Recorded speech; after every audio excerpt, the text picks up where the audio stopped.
Okay, so this is a Panasonic remote camera controller. We are going to be controlling these cameras. If you want to take a look at that right there. That is a Panasonic AE-H130, I believe is the name of it. So those are the cameras we're controlling.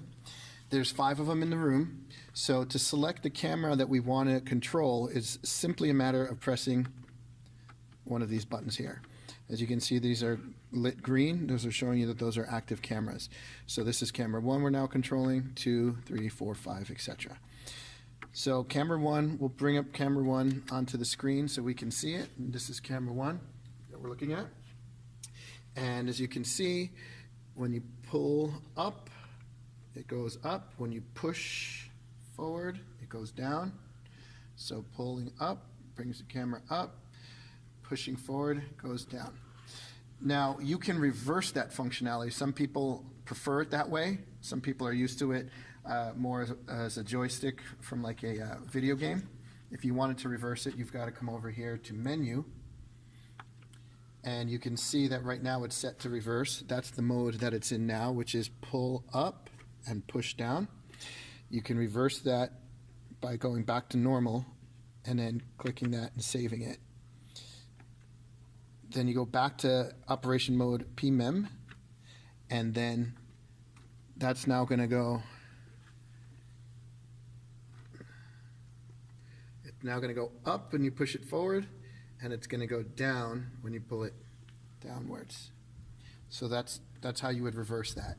We've gotten pretty used to doing it the reverse way here, so that's the way we're going to keep it.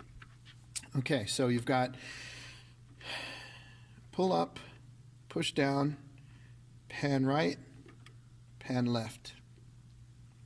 You can then zoom in or zoom out with this button, and then you can catch your focus manually with this dial.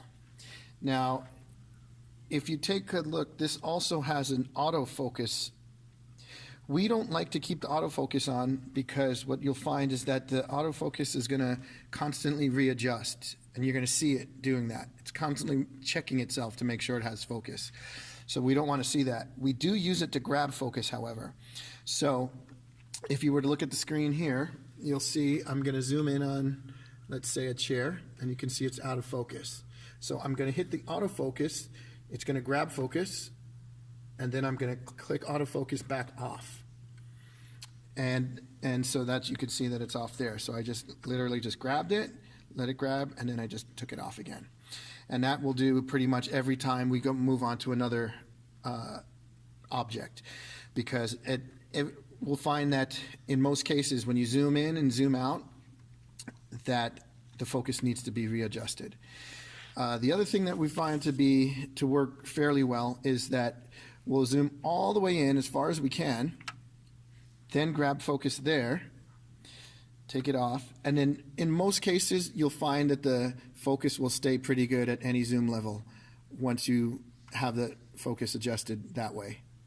So that works pretty well, and we'll do that in most cases.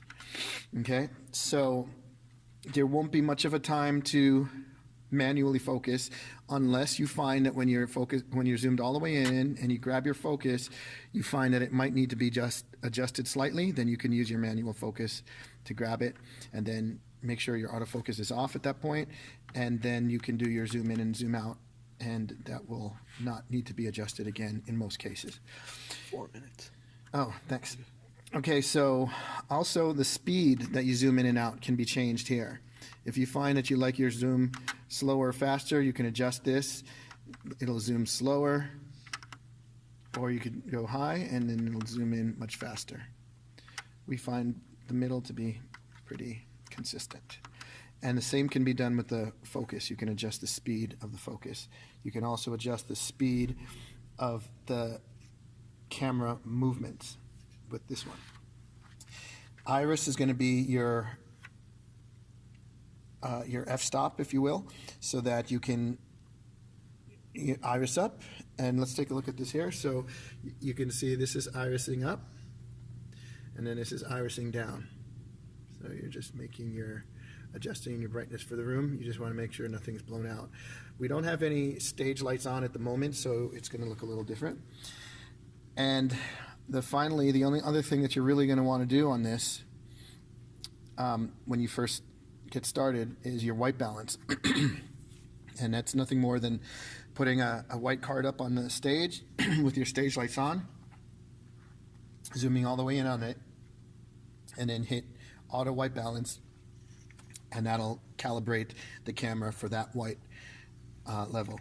The only other thing that we're going to do once you get more familiar with these cameras is all of these numbers are preset locations.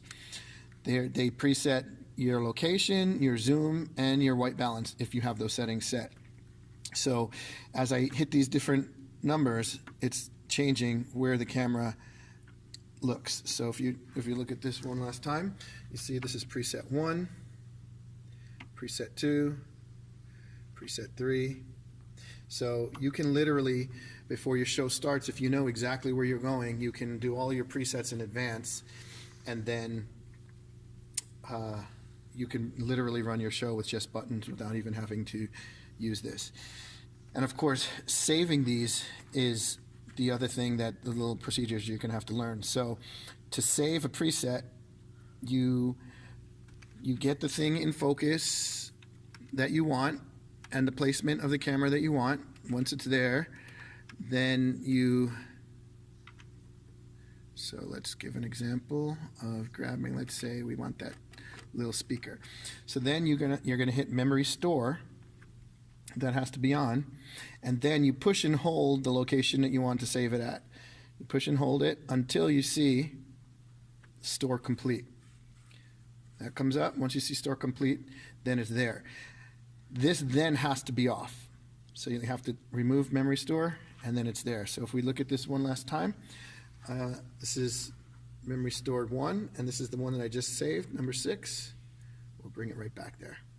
All right, so that's our short little tutorial for the Panasonic remote camera controller.